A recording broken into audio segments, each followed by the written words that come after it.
ನೋಡಿ, ಕುಮಾರಸ್ವಾಮಿಯವರ ಬಗ್ಗೆ, ಅವರು ಮಾಡಿರುವಂತಹ ಅಕ್ರಮ ಗಣಿಗಾರಿಕೆಯ ಬಗ್ಗೆ ನಿನ್ನೆ ಪವರ್ ಟಿವಿ ವಿಸ್ತೃತವಾದಂತಹ ವರದಿಯನ್ನ ಪ್ರಸಾರ ಮಾಡಿತ್ತು.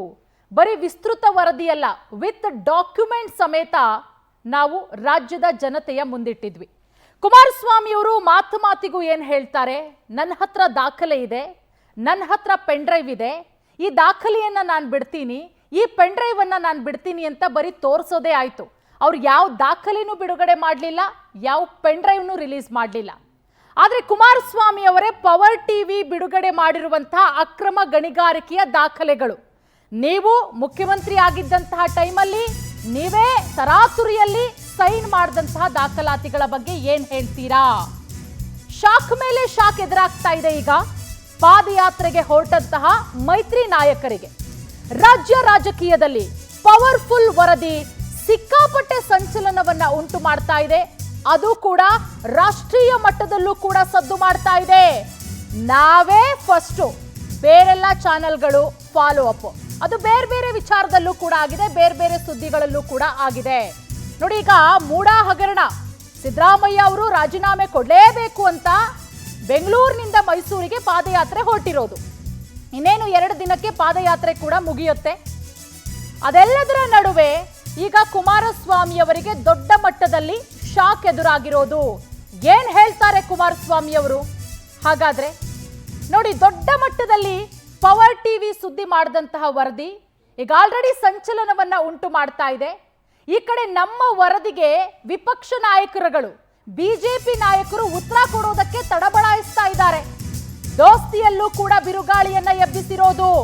ಕುಮಾರಸ್ವಾಮಿ ಗಣಿ ಅಕ್ರಮದ ಜಾತಕವನ್ನ ಪವರ್ ಟಿವಿ ಬಿಚ್ಚಿಟ್ಟಿತ್ತು, ಎಳೆ ಎಳೆಯಾಗಿ ವಿತ್ ಡಾಕ್ಯುಮೆಂಟ್ ಸಮೇತ, ದಾಖಲೆ ಸಮೇತ. ಕುಮಾರಸ್ವಾಮಿ ಅವರ ಅಕ್ರಮದ ಬಗ್ಗೆ ಪವರ್ ಟಿವಿಯ ವರದಿಗೆ ಬಿಜೆಪಿಯ ಮುಖಂಡರೇ ಈಗ ಬೆಚ್ಚ ಬಿದ್ದಿದ್ದಾರೆ. ಅವ್ರಿಗೆ ಮಾತೇ ಬರ್ತಾ ಇಲ್ಲ, ಏನ್ ಹೇಳೋದು? ಸಮರ್ಥನೆ ಮಾಡ್ಕೊಳ್ಳೋದಕ್ಕೆ ಸಾಧ್ಯನೇ ಇಲ್ವಲ್ಲ. ಹೆಂಗ್ ತಾನೇ ಬಿಜೆಪಿ ಮುಖಂಡರು ಇದೆಲ್ಲವನ್ನ ಸಮರ್ಥನೆ ಮಾಡ್ಕೋತಾರೆ? ವಿತ್ ಡಾಕ್ಯುಮೆಂಟ್ ಸಮೇತ ಕುಮಾರಸ್ವಾಮಿ ಅವರು ಕೈ ಬರಹದ ಮುಖಾಂತರ ಬರೆದಿರೋದು, ಅದರ ಜೊತೆಗೆ ಚಾರ್ಜ್ ಶೀಟು, ಪ್ರತಿಯೊಂದನ್ನು ಕೂಡ ಡಾಕ್ಯುಮೆಂಟ್ ಸಮೇತ ರಾಜ್ಯದ ಜನತೆಯ ಮುಂದಿಡ್ತು ಪವರ್ ಟಿವಿ. ವಿಪಕ್ಷ ನಾಯಕರ ಬಳಿಗೂ ಕೂಡ ಇವತ್ತು ಹೋದ್ವಿ ನಾವು. ಏನ್ ಹೇಳ್ತೀರಾ ಸರ್? ನಿಮ್ಮ ಕುಮಾರಸ್ವಾಮಿ ಅವರು ಇಷ್ಟೆಲ್ಲ ಅಕ್ರಮವನ್ನ ಮಾಡಿದ್ದಾರೆ, ಗಣಿ ಅಕ್ರಮವನ್ನ ಎಸಗಿದ್ದಾರೆ, ಅದು ತರಾತುರಿಯಲ್ಲಿ ಸಿಎಂ ಸ್ಥಾನದಿಂದ ಕೆಳಗಿಳಿಯೋದಕ್ಕಿಂತ ಮುಂಚೆ ಸೈನ್ ಮಾಡಿರೋದು. ಏನ್ ಹೇಳ್ತೀರಾ ಅಂದ್ರೆ ತಡಬಡಾಯಿಸಿದ್ದಾರೆ. ಆರ್ ಅಶೋಕ್ ಅವರು ಮಾತಾಡಿದ್ದಾರೆ, ಸಿಟಿ ರವಿ ಅವರು ಏನೆಲ್ಲ ಹೇಳಿದ್ದಾರೆ ಬನ್ನಿ ನೋಡೋಣ.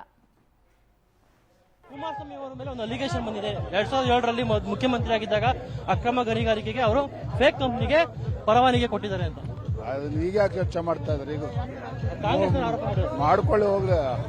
ವಾಲ್ಮೀಕಿ ಅಭಿವೃದ್ಧಿಯಲ್ಲಿ ಏನೇನು ಹಗರಣಗಳಿದೆ ಅದಕ್ಕೆ ಉತ್ತರ ಕೊಡ್ಲಿ. ಅವ್ರ ಪ್ರಶ್ನೆಗೆ ಉತ್ತರ ಕೊಡಕ್ಕಲ್ಲ ವಿರೋಧ ಪಕ್ಷ. ಕುಮಾರಸ್ವಾಮಿ ಅವರ ಮೇಲೆ ಒಂದು ಅಲಿಗೇಷನ್ ಬಂದಿದೆ. 2007ರಲ್ಲಿ ಮುಖ್ಯಮಂತ್ರಿ ಆಗಿದ್ದಾಗ ಅಕ್ರಮ ಗಣಿಗಾರಿಕೆಗೆ ಅವರು ಫೇಕ್ ಕಂಪ್ನಿಗೆ ಪರವಾನಗಿ ಕೊಟ್ಟಿದ್ದಾರೆ ಅಂತ. ಈಗ ಯಾಕೆ ಚರ್ಚೆ ಮಾಡ್ತಾ ಇದ್ದಾರೆ? ಈಗ ಕಾಂಗ್ರೆಸ್ ಆರೋಪ ಮಾಡ್ಕೊಳ್ಳಿ, ಹೋಗ್ಲಿ. ವಾಲ್ಮೀಕಿ ಅಭಿವೃದ್ಧಿಯಲ್ಲಿ ಏನೇನು ಹಗರಣಗಳಿದೆ ಅದಕ್ಕೆ ಉತ್ತರ ಕೊಡ್ಲಿ. ಅವ್ರ ಪ್ರಶ್ನೆಗೆ ಉತ್ತರ ಕೊಡಕ್ಕಲ್ಲ ವಿರೋಧ ಪಕ್ಷ. ಭ್ರಷ್ಟಾಚಾರ ಮಾಡಿ ಸಿಕ್ಕಾಕೊಂಡಿದ್ದಾರೆ, ರೀಡು ಮಾಡಿ ಸಿದ್ದರಾಮಯ್ಯನೂ ಸಿಕ್ಕಾಕೊಂಡಿದ್ದಾರೆ. ಅವರು ಜನಗಳ ಮುಂದೆ ಕಳ್ಳರಾಗಿದ್ದಾರೆ. ಈಗ ಬೇರೆಯವ್ರನ್ನ ಕಳ್ಳರನ್ನ ಮುಂಚೆ ಅವ್ರು ಕರೆಕ್ಟ್ ಆಗಿದಾರ ಚೆಕ್ ಮಾಡಬೇಕು. ಈಗ ಹೋರಾಟ ಮಾಡ್ತಾ ಇರೋದು ಮೂಡಾ ಹಗರಣ, ಲೂಟಿ, ದಲಿತರ ಅಮೌಂಟ್ ಲೂಟಿ, ಇದಕ್ಕೋಸ್ಕರ ಹೋರಾಟ. ಅದಕ್ಕೆ ಉತ್ತರ ಕೊಡ್ಲಿ. ನಾವೇನ್ ಮಾಡಿದಿರಿ? ಅವ್ರು ವಿರೋಧ ಪಕ್ಷ ಇದ್ದಾಗ ಕೇಳ್ಬೇಕಾಯ್ತು. ಅವಾಗ ಬಾಯಿ ಮುಚ್ಕೊಂಡು ಇವಾಗ ಕೇಳ್ತಾರೆ ಅಂದ್ರೆ ನಾಚಿಕೆ ಆಗ್ಬೇಕು ಅವ್ರಿಗೆ. Kumar don't do revenge politics. ಅವ್ರ ಕೈನಲ್ಲೇ ಅಧಿಕಾರ ಇದೆ, ಹಾಗಂತ ಅವ್ರನ್ನ ತೋರಿಸಿ ಇವ್ರ ಭ್ರಷ್ಟಾಚಾರ ಮುಚ್ಕೊಳ್ಳೋದು ಅವಶ್ಯಕತೆ ಇಲ್ಲ. ಅವರ ಭ್ರಷ್ಟಾಚಾರ ತೋರಿಸಿ ಇವ್ರು ನಾವು ಭ್ರಷ್ಟಾಚಾರಕ್ಕೆ ಲೈಸೆನ್ಸ್ ತಗೊಂಡಿದೀವಿ ಅಂತ ಭಾವಿಸಬಾರ್ದು. ಕಾಂಗ್ರೆಸ್ ಪಾರ್ಟಿಯ ನಿಲುವು ಹೇಗಿದೆ ಅಂದ್ರೆ, ಆ ಭ್ರಷ್ಟಾಚಾರವನ್ನ ತೋರಿಸ್ತಾ ಇವ್ರ ಭ್ರಷ್ಟಾಚಾರವನ್ನು ಮುಚ್ಚಾಕೊಳ್ಳೋ ಪ್ರಯತ್ನ ಮಾಡ್ತಿದ್ದಾರೆ. Don't do revenge politics. ಅವ್ರ ಕೈನಲ್ಲೇ ಅಧಿಕಾರ ಇದೆ, ಹಾಗಂತ ಅವ್ರನ್ನ ತೋರಿಸಿ ಇವ್ರ ಭ್ರಷ್ಟಾಚಾರ ಮುಚ್ಕೊಳ್ಳೋದು ಅವಶ್ಯಕತೆ ಇಲ್ಲ. ನೋಡಿ, ವಿಪಕ್ಷ ಮುಖಂಡರುಗಳ ಹೇಳಿಕೆಗಳು ಯಾವ ರೀತಿ ಇದೆ ಅಂತ ಹೇಳಿ ಎಲ್ಲವನ್ನ ಕೂಡ ಮುಚ್ಚಿಕೊಳ್ಳುವಂತಹ ಮಾತನಾಡ್ತಾ ಇದ್ದಾರೆ. ಎಚ್ ಡಿ ಕುಮಾರಸ್ವಾಮಿ ಅವರ ಅಕ್ರಮದ ಬಗ್ಗೆ ಏನ್ ಹೇಳ್ತೀರಾ ಅಂತ ಕೇಳಿದ್ರೆ ಬಾಯೇ ಬರ್ತಾ ಇಲ್ಲ ಅವರಿಗೆ.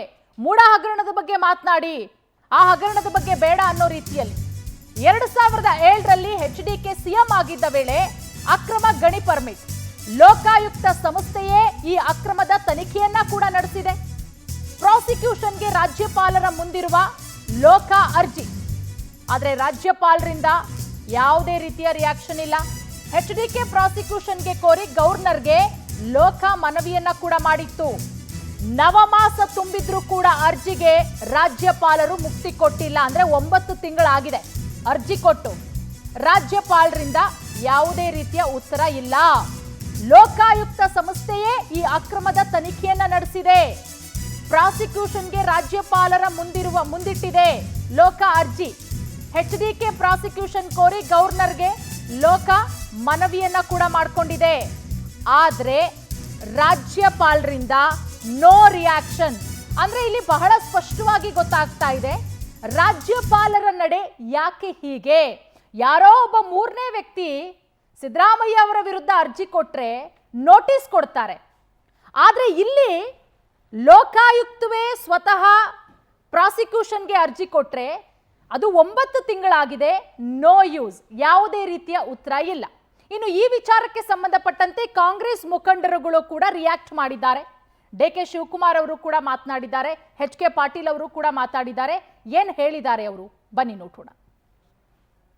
ನಾನು ಕುಮಾರಸ್ವಾಮಿ ಬೆಲ್ಟಲ್ಲಿ ನಾನು ಕೆಲವು ಪ್ರಶ್ನೆ ಕೇಳಿದೆ. ನನ್ನ ಬಗ್ಗೆ ಬೇಕಾದ್ರೆ ಇನ್ನೂ ಏನು ಬೇಕಾದ್ರೆ ಟೀಕೆ ಮಾಡಲಿ, ಯಾರ ಬಗ್ಗೆ ಮಕ್ಕಳ ಬಗ್ಗೆನೂ ಮಾತಾಡಲಿ, ತಮ್ಮನ ಬಗ್ಗೆನೂ ಮಾತಾಡಲಿ, ಹೆಂಡತಿ ಬಗ್ಗೆನೂ ಮಾತಾಡಲಿ, ಯಾರು ಬೇಕಾದ್ರೂ ಮಾತಾಡಲಿ. ನಂದಕ್ಕಿಂತ ಉತ್ತರ ಒಂದು ಕೊಡ್ತಾನೆ ಇಲ್ವಲ್ಲ ಅವರು. ಅವ್ರದ್ದು ವಿಚಾರ ಅವ್ರದ್ದು ಹೇಳಿದ್ದೀನಲ್ಲ, ಅವ್ರ ಬ್ರದರ್ ವಿಚಾರ ಹೇಳಿದ್ದೀನಿ, ಹೆಂಗೆ ಬಂತು ಅಂತ ಹೇಳಿದ್ದೀನಿ. ಬಿಚ್ಚಿಡಬೇಕಲ್ಲ. ಈಗ ನಾನು ಏನು ಅದೆಷ್ಟೋ ಇದನ್ನು ಮಾಡಿದ್ರೆ, ದಲಿತ ಫ್ಯಾಮಿಲಿ ಮಾಡಿದೆ, ನುಂಗ್ಬಿಟ್ಟೆ ಬಂದ್ಬಿಟ್ಟೆ, ಅದೇನು ದಾಖಲೆ ಬೇಕಲ್ಲ. ಈಗ ದಾಖಲೆ ನಾವು ಬಿಚ್ಚಿ ಇಡ್ತಾ ಇದ್ದೀವಲ್ಲ. ಈಗ ನಾನು ಯಾರು ಮಾಧ್ಯಮದಲ್ಲಿ ಯಾರೋ ಹೇಳ್ತೀರ ಅಂತ ನಾನು ಇನ್ನೂ ನೋಡಿಲ್ಲ. ನನಗೆ ಯಾವುದೋ ಬತ್ತಿದಂತೆ, ಯಾವುದೋ ಮೈನಿಂಗ್ ವಿಚಾರಕ್ಕೆ, ಮೈನಿಂಗ್ ಮಿನಿಸ್ಟ್ರದ್ದು ಮೈನಿಂಗ್ ಏನೋ ಬತ್ತಾಯಿತು ಅಂತ ಯಾರೋ ಫೋನ್ ಮಾಡಿದ್ರೆ ನಾನು ನೋಡೋಕ್ಕೆ ಹೋಗಿಲ್ಲ, ಇನ್ನೂ ನಂಗೆ ಟೈಮ್ ಸಿಕ್ಕಿಲ್ಲ. ಸೊ ಅವೆಲ್ಲ ಹೇಳ್ಬೇಕಲ್ಲ. ಅಂದರೆ ಕುಮಾರಸ್ವಾಮಿ ಅವರು ಪಲಾಯನವಾದಿ ಆಗಿದ್ದಾರೆ ಸರ್? ನಾನು ಹೇಳ್ತಾ ಇಲ್ಲ. ಈಗ ಅವ್ರು ಏನು ಹೇಳಿದ್ನ ನಾನು ತೋರಿಸಿದ್ದೀನಿ ಮಂಡ್ಯದಲ್ಲಿ. ಇದ್ದಾಗ ಒಬ್ಬರು ಸೆಕ್ರೆಟರಿ ಜೈಲಿಗೆ ಹೋಗಿದ್ದು ಗೊತ್ತು. ಆ ಸೆಕ್ರೆಟರಿ ಏನು ಬರ್ತಿದ್ದಾರೆ ಅಂತ ಹೇಳ್ಬಿಟ್ರೆ ಮುಖ್ಯಮಂತ್ರಿಯವರ ಆದೇಶದ ಮೇಲೆ ನಾನು ಕೊಟ್ಟಿದ್ದೀನಿ ಅಂತ ಹೇಳ್ಬಿಟ್ಟು ಪಾಪ ನಿಮ್ಗೆ ಗೊತ್ತಲ್ಲ. ಆ ಸೆಕ್ರೆಟರಿ ಜೈಲಿಗೆ ಹೋದ್ರಲ್ಲ, ಮತ್ತೆ ಹೋದ್ರು ಅವ್ರು ಏನು ಬರ್ತಿದ್ರು ಫೈಲಲ್ಲಿ. ಅದಕ್ಕೆ ನಾನೇನು ಹೆಚ್ಚಿಗೆ ಹೇಳ್ಬೇಕಾಗಿಲ್ಲ. ಅಧಿಕಾರ ಇಲ್ಲ ಅಂತ ಹೇಳ್ಬಿಟ್ರೆ ಅವರಿಗೆ ನಿದ್ರೆ ಬರೋದಿಲ್ಲ. ಅವ್ರಿಗೆ ಅಧಿಕಾರ ಬರಬೇಕು. ಅದು ಹಿಂದಿನ ಬಾಗಿಲಿದ್ದಾಗಲಿ ಇದೇನಾದರೂ ಮಾಡಿಬಿಟ್ಟು ಅಧಿಕಾರಕ್ಕೆ ಬರಲಿಕ್ಕೆ ಪ್ರಯತ್ನ ಮಾಡ್ತಿದ್ದಾರೆ. ಅದಕ್ಕೆ ಸರ್ಕಾರ ಹೋಗ್ತದೆ ಅಂದರೆ ಸ್ವಲ್ಪ ಅಧಿಕಾರಿಗಳೆಲ್ಲ ಸ್ವಲ್ಪ ಅವ್ರಿಗೆ ಗೌರವ ಕೊಡ್ತಾರೆ ಅಂತೆಲ್ಲ ಇರ್ಬೋದು ಅಂತ. ಅದಕ್ಕೆ ಅದೆಲ್ಲ ಹಗಲು ಕನಸಷ್ಟೇ. ನಮ್ಮ ಸರ್ಕಾರ ಭದ್ರವಾಗಿದೆ. 135+1 136 ಜನ ಶಾಸಕರ ಸಂಪೂರ್ಣ ಬೆಂಬಲ ಇದೆ.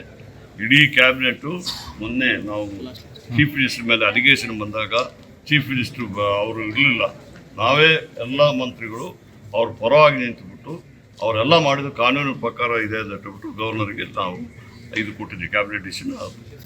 ಅಂತಿರುವಾಗೆ ಅವ್ರು ಚೀಫ್ ಮಿನಿಸ್ಟರ್ ಆಗಿದ್ದಾಗ ಒಬ್ಬರು ಸೆಕ್ರೆಟರಿ ಜೈಲಿಗೆ ಹೋಗಿದ್ದು ಗೊತ್ತು. ಆ ಸೆಕ್ರೆಟರಿ ಏನು ಬರ್ತಿದ್ದಾರೆ ಅಂತ ಹೇಳ್ಬಿಟ್ರೆ ಮುಖ್ಯಮಂತ್ರಿಯವರ ಆದೇಶದ ಮೇಲೆ ನಾನು ಕೊಟ್ಟಿದ್ದೀನಿ ಅಂತ ಹೇಳ್ಬಿಟ್ಟು ಪಾಪ ನಿಮ್ಗೆ ಗೊತ್ತಲ್ಲ. ಆ ಸೆಕ್ರೆಟರಿ ಜೈಲಿಗೆ ಹೋದ್ರಲ್ಲ, ಮತ್ತೆ ಹೋದ್ರು ಅವ್ರು ಏನು ಬರ್ತಿದ್ರು ಫೈಲಲ್ಲಿ. ಮೊನ್ನೆ ನಾವು ಹೇಳಿದ್ವಿ, ರಾಜ್ಯಪಾಲರು ಸಿದ್ದರಾಮಯ್ಯನವರ ವಿರುದ್ಧ ಬಂದಿರತಕ್ಕಂಥ ಏನು ದೂರಿದೆ ಅದ್ರ ಬಗ್ಗೆ ಭಾಳ ಮುತುವರ್ಜಿ ವಹಿಸಿದ್ದಾರೆ. ಅದೇ ಜೊಲ್ಲೆ ಅವ್ರ ಬಗ್ಗೆ ಕಂಪ್ಲೇಂಟ್ ಬಂತು, ನಿರಾಣಿ ಅವ್ರ ಬಗ್ಗೆ ಬಂತು, ಜನಾರ್ದನ್ ರೆಡ್ಡಿ ಅವ್ರ ಬಗ್ಗೆ ಬಂತು. ಈಗ ತಾವು ಹೇಳ್ತಾ ಇದ್ದೀರಿ ಕುಮಾರಸ್ವಾಮಿ ಅವ್ರ ಬಗ್ಗೆನೂ ದೂರು ಬಂದಿದೆ, ಹಾಗೆ ಅಲ್ಲೇ ಕೊಳಿತಾ ಬಿದ್ದಿದೆ ಅಂಥೇಳಿ. ಅಂದರೆ ಇವುಗಳನ್ನು ಅಲಕ್ಷ್ಯ ಮಾಡೋದು ಕೇವಲ ಕಾಂಗ್ರೆಸ್ಸಿನ ಮುಖ್ಯಮಂತ್ರಿಗಳಾಗಿರ್ತಕ್ಕಂಥ ಮಾನ್ಯ ಸಿದ್ದರಾಮಯ್ಯನವ್ರಿಗೆ ಈ ಒಂದು ನೋಟಿಸ್ ಕೊಡೋದು, ಈ ರೀತಿ ರಾಜಕೀಯ ಅಸ್ಥಿರಗೊಳಿಸ್ತಕ್ಕಂಥ ಹೆಜ್ಜೆಗಳು ಇವು ಅನ್ನೋದು ಸಾರ್ವಜನಿಕರಲ್ಲಿ ಅಭಿಪ್ರಾಯ ಮೂಡ್ತಾ ಇದೆ.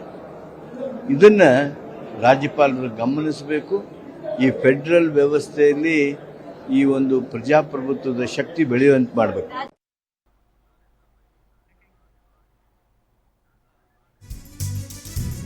ನೋಡಿ, ನೋಡಿ, ಸಂಡೂರಿನ 550 ಎಕರೆ ಅಕ್ರಮ ಗಣಿಗಾರಿಕೆಗೆ ಪರ್ಮಿಷನ್ ಕೊಟ್ಟಿರೋದು. ಗಣಿಗಾರಿಕೆಗೆ ನಿಯಮ ಬಾಹಿರವಾಗಿ ಎಚ್ಡಿಕೆ ಅನುಮತಿ ಕೊಟ್ಟಿದ್ರು. ಅದು 2007ರಲ್ಲಿ. ತನಿಖೆ, ಚಾರ್ಜ್ ಶೀಟು, ಎಫ್ಎಸ್ಎಲ್ ವರದಿ, ಎಚ್ಡಿಕೆ ಸಹಿ ಎಲ್ಲವೂ ಕೂಡ ದೃಢ ಆಗಿದೆ. ಸಿಎಂ ಆಗಿದ್ದಾಗ ಎಚ್ಡಿಕೆ ಸಹಿ ಮಾಡಿರೋದು ಕೂಡ ಸಾಬೀತಾಗಿದೆ. ಎಫ್ಎಸ್ಎಲ್ ವರದಿಯಲ್ಲೇ ಎಚ್ಡಿಕೆ ಸಹಿ ಅನ್ನೋದು ಕೂಡ ಕನ್ಫರ್ಮ್ ಆಗಿದೆ. ಮೆಜರ್ಸ್ ಶ್ರೀ ಸಾಯಿ ವೆಂಕಟೇಶ್ವರ ಮಿನರಲ್ಸ್ಗೆ ಲೀಸ್ ಹಗರಣ ಇದು. 2014ರಲ್ಲಿ ಗಣಿ ಅಕ್ರಮ ತನಿಖೆಗೆ ವಿಶೇಷ ತಂಡವನ್ನ ರಚನೆ ಮಾಡಿತ್ತು. ತನಿಖೆಯಾಗಿ ಚಾರ್ಜ್ ಶೀಟ್ ಸಿದ್ಧವಿದ್ರೂ ಕೂಡ ಇನ್ನೂ ಕ್ರಮ ಆಗ್ತಾ ಇಲ್ಲ. ಗವರ್ನರ್ಗೆ ಸ್ವತಃ ಲೋಕಾಯುಕ್ತವೇ ಪತ್ರ ಬರೆದಿದ್ರೂ ಕೂಡ ಕ್ರಮ ಆಗಿಲ್ಲ. 9 ತಿಂಗಳಾಗಿದೆ ನೋಡಿ ಲೋಕಾಯುಕ್ತ ಪತ್ರ ಬರೆದು ಗವರ್ನರ್ಗೆ, ಆದ್ರೂ ಇನ್ನೂ ಯಾವುದೇ ರೀತಿಯ ಕ್ರಮ ಆಗಿಲ್ಲ. ಎಚ್ಡಿಕೆ ವಿರುದ್ಧ ಪ್ರಾಸಿಕ್ಯೂಷನ್ಗೆ ಯಾಕೆ ಗವರ್ನರು ಹಿಂದೇಟನ್ನ ಹಾಕ್ತಾ ಇದ್ದಾರೆ? ಇಲ್ಲಿ ಒಂದಷ್ಟು ಅನುಮಾನಗಳಂತೂ ಮೂಡ್ತಾ ಇದೆ. ಗವರ್ನರ್ನ ನಡೆಯ ಬಗ್ಗೆ ಒಂದಷ್ಟು ಅನುಮಾನಗಳು ಮೂಡ್ತಾ ಇದೆ. ಯಾಕಂದ್ರೆ ರಾಜ್ಯದ ಜನತೆಗೂ ಕೂಡ ಗವರ್ನರ್ನ ನಡೆಯ ಬಗ್ಗೆ ಒಂದಷ್ಟು ಅನುಮಾನಗಳು. ಯಾಕೆ? ಯಾರೋ 3ನೇ ವ್ಯಕ್ತಿ ಅಬ್ರಾಹಂ ಹೋಗಿ ದೂರನ್ನ ಕೊಟ್ಟ ತಕ್ಷಣ ಸಿದ್ದರಾಮಯ್ಯ ಅವರಿಗೆ ಗವರ್ನರು ನೋಟಿಸ್ ಕೊಡ್ತಾರೆ. ಅದು ಕೂಡ ತರಾತುರಿಯಲ್ಲಿ ನೋಟಿಸ್ ಅನ್ನ ಕೊಡ್ತಾರೆ. ಆದ್ರೆ ಇಲ್ಲಿ ಸ್ವತಃ ಲೋಕಾಯುಕ್ತವೇ ದೂರು ಕೊಟ್ಟರು ಕೂಡ ಈ ಅಕ್ರಮ ಗಣಿಗಾರಿಕೆ ಆಗಿದೆ ಅಂತ ಲೋಕಾಯುಕ್ತವೇ ದೂರು ಕೊಟ್ಟಿದೆ. ಚಾರ್ಜ್ ಶೀಟ್ ಸಲ್ಲಿಕೆ ಮಾಡೋದಕ್ಕೂ ಕೂಡ ರೆಡಿ ಆಗಿದೆ. ಎಲ್ಲವನ್ನ ಕೂಡ ಕೊಟ್ಟರು ಕೂಡ ಯಾಕೆ ಗವರ್ನರು 9 ತಿಂಗಳಾಗಿದೆ, 9 ತಿಂಗಳು ಬೇಕಾ? ಇಲ್ಲಿ ಗವರ್ನರ್ ನಡೆಯ ಬಗ್ಗೆ ಒಂದಷ್ಟು ಅನುಮಾನಗಳಂತೂ ಮೂಡ್ತಾ ಇದೆ. ಈ ಬಗ್ಗೆ ಮಾತನಾಡೋದಕ್ಕೆ ಹಿರಿಯ ಪತ್ರಕರ್ತರಾದಂತಹ BV ಶಿವಶಂಕರ್ ಅವರು ಕೂಡ ಕಾರ್ಯಕ್ರಮಕ್ಕೆ ಜಾಯ್ನ್ ಆಗಿದ್ದಾರೆ. ಅವ್ರನ್ನ ವೆಲ್ಕಮ್ ಮಾಡೋಣ. ಸರ್, ಕಾರ್ಯಕ್ರಮಕ್ಕೆ ಸ್ವಾಗತ ಸರ್ ತಮಗೆ. ಎಸ್ ಸರ್, ನಿಮ್ಮ ಜೊತೆ ಮಾತನಾಡ್ತೀನಿ. ಏನು ನಮ್ಮ ಪವರ್ ಟಿವಿಯ MD ರಾಕೇಶ್ ಶೆಟ್ಟಿ ಸರ್ ಕೂಡ ಇದ್ದಾರೆ. ಸರ್, ಕಾರ್ಯಕ್ರಮಕ್ಕೆ ಸ್ವಾಗತ ಸರ್ ತಮಗೂ ಕೂಡ. ಎಸ್ ಸರ್, ನಿಮ್ಮ ಜೊತೆಗೆ ಮಾತನಾಡ್ತೀನಿ. ಶಿವಶಂಕರ್ ಸರ್ ಹತ್ರ ಮಾತಾಡೋಣ. ಸರ್, ಗಮನಿಸ್ತಾ ಇದ್ದೀವಿ ನಿನ್ನೆಯಿಂದನೂ ಕೂಡ ಪವರ್ ಟಿವಿ ವಿಸ್ತೃತವಾಗಿ ವರದಿ ಪ್ರಸಾರ ಮಾಡ್ತಾ ಇದೆ ವಿತ್ ಡಾಕ್ಯುಮೆಂಟ್ ಸಮೇತ. ಸರ್, ನಾವು ತನಿಖೆಯ ಡಾಕ್ಯುಮೆಂಟ್ಸು, ಚಾರ್ಜ್ ಶೀಟು, ಅದರ ಜೊತೆಗೆ FSL ವರದಿ, ಕುಮಾರಸ್ವಾಮಿ ಅವರು 2007ರಲ್ಲಿ CM ಆಗಿದ್ದಾಗ ಸಹಿ ಮಾಡಿದ್ದು, ಅದೆಲ್ಲದರ ವಿತ್ ಡಾಕ್ಯುಮೆಂಟ್ ಸಮೇತ ನಾವು ರಾಜ್ಯದ ಮುಂದಿಟ್ವಿ. ಅದಾದ್ಮೇಲೆ ಲೋಕಾಯುಕ್ತ ತನಿಖೆ ಮಾಡುತ್ತೆ, ಗವರ್ನರ್ಗೆ ಮನವಿಯನ್ನ ಕೂಡ ಸಲ್ಲಿಸುತ್ತೆ ಪ್ರಾಸಿಕ್ಯೂಷನ್ಗೆ. ಆದ್ರೆ ಎಲ್ಲೋ ಒಂದು ಕಡೆ ಗವರ್ನರ್ನ ನಡೆಯ ಬಗ್ಗೆ ಒಂದಷ್ಟು ಅನುಮಾನಗಳು ಮೂಡ್ತಾ ಇದೆ. ಶಿವಶಂಕರ್ ಸರ್, ಏನ್ ಹೇಳ್ತೀರಾ ಈ ಓವರ್ ಆಲ್ ಆಗಿ ಈ ಪ್ರಕರಣದ ಬಗ್ಗೆ? ಈಗ ನಿಜ ಇದು ಏನಂದ್ರೆ ರಾಜಭವನ ಮತ್ತೆ ಒಂದು ಫೋಕಸ್ಗೆ ಬಂದು ನಿಂತ್ಕೊಂಡಿದೆ. ಏನ್ ಮಾಡ್ತಾರೆ ಏನು ಅಂತಂದ್ರೆ, ಯಾಕೆಂತಂದ್ರೆ ಈಗ ರಾಜಭವನ ಅನ್ನೋದು ಅಂದ್ರೆ ಗವರ್ನರ್ ಪೊಸಿಷನ್ ಅನ್ನೋದು ಯಾವತ್ತೂ ಕೂಡ ಕಾಂಟ್ರವರ್ಷಿಯಲ್ ಆಗಿ ಇದ್ದಿದ್ದಂಥದ್ದೇ. ಯಾಕೆಂತಂದ್ರೆ ಯಾವುದೇ ಸರ್ಕಾರ, ಯಾವುದೇ ಪಕ್ಷ ಡೆಲ್ಲಿನಲ್ಲಿ ಅಧಿಕಾರಕ್ಕೆ ಬಂದಾಗ ಅದು ಗವರ್ನರ್ ಹುದ್ದೆಯನ್ನ ಮಿಸ್ಯೂಸ್ ಮಾಡ್ಕೊಳ್ಳುತ್ತೆ. ಈಗ ಫಾರ್ ಎಕ್ಸಾಂಪಲ್ HR ಭಾರದ್ವಾಜ್ ಅವರು ಯಡಿಯೂರಪ್ಪ ಅವರು ಚೀಫ್ ಮಿನಿಸ್ಟರ್ ಆಗಿದ್ದಾಗ ಸ್ಯಾಂಕ್ಷನ್ ಕೊಟ್ಟರು. ಇದು ಡಿನೋಟಿಫಿಕೇಶನ್ ವಿಚಾರದಲ್ಲಿ. ಅಂದ್ರೆ ಇಬ್ಬರು ಯಾರು ಲಾಯರ್ಗಳು, KN ಬಾಲರಾಜ್ ಮತ್ತು ಸಿರಾಜಿನ್ ಬಾಷಾ, ಇದೇ ತರದ ಒಂದು ಸನ್ನಿವೇಶ ಅದು. ಅವಾಗ ಅದು ಡಿನೋಟಿಫಿಕೇಶನ್ಗೆ ಸಂಬಂಧಪಟ್ಟಂತೆ ಆಗಿನ ಸಿಟ್ಟಿಂಗ್ ಚೀಫ್ ಮಿನಿಸ್ಟರ್ ಯಡಿಯೂರಪ್ಪ ಅವರು ಅವ್ರ ಮೇಲೆ ದೂರು ಕೊಟ್ಟಾಗ ಆ ದೂರಿನ ಆಧಾರದ ಮೇಲೆ ಅವರು ಸ್ಯಾಂಕ್ಷನ್ ಕೊಡ್ತಾರೆ. ಅವಾಗ ಇದೇ ತರದ ಒಂದು ಆರೋಪ ಬಂದಿತ್ತು. ಅಲ್ಲಿ ಡೆಲ್ಲಿಯ ಏನು ಕಾಂಗ್ರೆಸ್ ನೇತೃತ್ವದ UPA ಸರ್ಕಾರ ಇದು ಗವರ್ನರ್ ಹುದ್ದೆಯನ್ನ ಮಿಸ್ಯೂಸ್ ಮಾಡ್ಕೊಂಡಿದೆ ಅಂತ. ಅದೇ ತರ ಈಗ ಈ ಗವರ್ನರ್ ಹುದ್ದೆ ಅಂತೂ ಇತ್ತೀಚೆಗೆ ಬಹಳಷ್ಟು ಮಟ್ಟಿಗೆ ಡಿಬೇಟಬಲ್, ಅಂದ್ರೆ ಡಿಬೇಟ್ಗೆ ಅಂದ್ರೆ ಫಾಡರ್ ಅನ್ನ ಕೊಡ್ತಾನೆ ಬರ್ತಾ ಇದೆ. ಈಗ ಇದು ಕೇರಳದ ಗವರ್ನರ್ ಆರಿಫ್ ಮೊಹಮ್ಮದ್ ಖಾನ್ ಅವರು ಮಾಡಿದ್ದು, ಆಮೇಲೆ ತಮಿಳುನಾಡು ಗವರ್ನರ್ ರವಿ ಅವರು, ಇದು ಮಹಾರಾಷ್ಟ್ರ ಗವರ್ನರ್ದು, ಇದೆಲ್ಲ ಕಾಂಟ್ರವರ್ಷಿಯಲ್ ಆಗಿ ಆಗ್ತಾನೆ ಬರ್ತಾ ಇದೆ. ಇದು ಈ ಚರ್ಚೆ ಅನ್ನೋದು ಇದ್ದಿದ್ದೇನೆ. ಅದಕ್ಕೋಸ್ಕರನೇ ಮೊನ್ನೆ ಏನಾಯ್ತಂದ್ರೆ, ಈಗ ongoing monsoon session of parliament, ಅದರಲ್ಲಿ ಒಬ್ರು ಪ್ರೈವೇಟ್ ಮೆಂಬರ್ ಬಿಲ್ ಅನ್ನ ಮಂಡಿಸಿದ್ರು ಲೋಕಸಭೆಯಲ್ಲಿ. ಅದೇನು ಅಂತಂದ್ರೆ ಈ ರಾಜ್ಯಪಾಲರ ಹುದ್ದೆಯ ಬಗ್ಗೆ. ಅಂದ್ರೆ ಇದು ಡಿಬೇಟಬಲ್. ಇವತ್ತಿಗೆ ಇಂಥ ಒಂದು ರಾಜಕೀಯ ಪರಿಸ್ಥಿತಿನಲ್ಲಿ ಈ ಒಂದು ಕಾನ್ಸ್ಟಿಟ್ಯೂಷನಲ್ ಪೋಸ್ಟ್ ಅಂದ್ರೆ ಗುಬರ್ನಟೋರಿಯಲ್ ಪೋಸ್ಟ್ ಅನ್ನ ಹೇಗೆ ಸಕ್ಸೆಸಿವ್ ಗವರ್ನಮೆಂಟ್ಸ್ ಅಂದ್ರೆ ಸಕ್ಸೆಸಿವ್ ಏನು ರೂಲಿಂಗ್ ಪಾರ್ಟೀಸ್ ಮಿಸ್ಯೂಸ್ ಮಾಡ್ಕೊಳ್ತಾ ಇವೆ ಅನ್ನೋ ತರ ಹಿನ್ನೆಲೆಯಲ್ಲಿ ಇದನ್ನ ಟೋಟಲ್ ಆಗಿ ಅಂದ್ರೆ ಗವರ್ನರ್ ಹುದ್ದೆಯನ್ನ ರೀಡಿಫೈನ್ ಮಾಡಬೇಕು ಅಂತ ಹೇಳಿ ಒಂದು ಪ್ರೈವೇಟ್ ಮೆಂಬರ್ ಬಿಲ್ಲು ಪಾರ್ಲಿಮೆಂಟ್ ಅಲ್ಲಿ ಇವತ್ತು ಟೇಬಲ್ ಆಗಿದೆ. ಖಂಡಿತ ಖಂಡಿತ. ಅದೇನಂದ್ರೆ ಫಸ್ಟ್ ಆಫ್ ಆಲ್ ಈ ಗವರ್ನರ್ ಹುದ್ದೆ ಬೇಕಾ? ಹ್ಮ್ ಹ್ಮ್ ಯಾಕೆಂತಂದ್ರೆ ಅದು ಈಗ ಗವರ್ನರ್ ಹುದ್ದೆ ಅಂತ ಇದ್ರೆ, ಈಗ ಗವರ್ನರ್ ಎಷ್ಟೋ ಸಾರಿ ಗವರ್ನರ್ ಆದ್ಮೇಲೂ ಕೂಡ ಅವರು ಅವರ ರೆಸ್ಪೆಕ್ಟಿವ್ ಪಾರ್ಟಿಯ ಮೆಂಬರ್ಗಳಾಗಿ ಕಂಟಿನ್ಯೂ ಆಗ್ತಾ ಇದ್ದಾರೆ. ಹ್ಮ್ ಹ್ಮ್ ಆಮೇಲೆ ಬೇರೆ ಮಿನಿಸ್ಟರ್ಗಳಾಗಿದ್ದಾರೆ. For example S M Krishna ಅವರು ಇದು ಏನು ರಾಜ್ಯಪಾಲರ ಆದ ನಂತರ ಹ್ಮ್ ಅವರು ಫೈನಾನ್ಸ್ ಮಿನಿಸ್ಟರ್ ಆದ್ರು. ಹ್ಮ್ ಹೀಗೆ ಬೇಕಾದಷ್ಟು ಉದಾಹರಣೆಗಳಿವೆ. ಹಿಂಗಿರುವಾಗ ಅವರು ನಿಷ್ಪಕ್ಷಪಾತವಾಗಿ ಹೇಗಿರೋದಕ್ಕೆ ಸಾಧ್ಯ ಅನ್ನುವಂತ ಒಂದು ಕ್ವಶನ್ ಬಂದಿರುವಾಗ, ಮೊದಲನೇದಾಗಿ ಈ ರೂಪದಲ್ಲಿ ಗವರ್ನರ್ ಹುದ್ದೆ ಇರ್ಬೇಕಾ?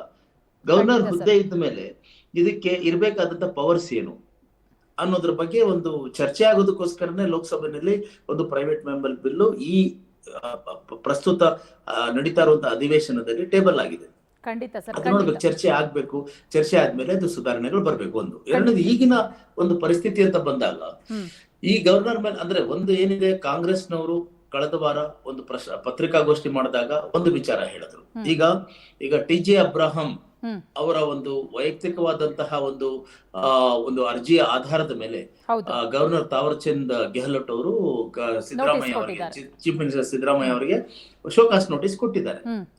ಅದು ಸರಿ, ಆದ್ರೆ ಇನ್ನೂ ಸ್ಯಾಂಕ್ಷನ್ ಕೊಟ್ಟಿಲ್ಲ. ಸ್ಯಾಂಕ್ಷನ್ ಕೊಟ್ಟ ಮೇಲೆ ಕೊಡ್ತಾರಾ ಇಲ್ವೋ ಅದು ನಮ್ಗೆ ಗೊತ್ತಾಗ್ತಾ ಇಲ್ಲ, ನೋಡ್ಬೇಕು. ಅದ್ರ ಬಗ್ಗೆ ಒಂದು ಕುತೂಹಲ ಇದೆ. ಅದಕ್ಕೆ ಮುಂಚೆ ಮೊನ್ನೆ ಲಾಸ್ಟ್ ವೀಕ್ ಏನು ಸಮಾವೇಶಗೊಂಡಂತಹ ಕೌನ್ಸಿಲ್ ಆಫ್ ಮಿನಿಸ್ಟರ್ಸ್ ಕ್ಯಾಬಿನೆಟ್ ಒಂದು ರೆಸಲ್ಯೂಷನ್ ಪಾಸ್ ಮಾಡ್ತಾ ಒಂದು ಕ್ವಶನ್ ಕೇಳಿದ್ದಾರೆ.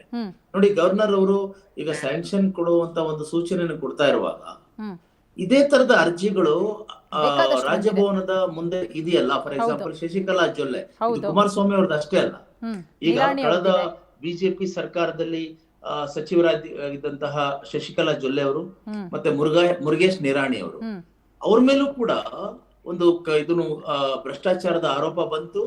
ಆ ಆರೋಪದ ಆಧಾರದ ಮೇಲೆ ಸ್ಯಾಂಕ್ಷನ್ ಅನ್ನ ಕೇಳಿರುವಂತಹ ಒಂದು ಅರ್ಜಿ ರಾಜಭವನದಲ್ಲಿ ಇನ್ನೂ ಹಾಗೆ ಇದೆ. ಅದು ಮಾತ್ರ ನೆನೆಗುದಿಗೆ ಬಿದ್ದಿದೆ.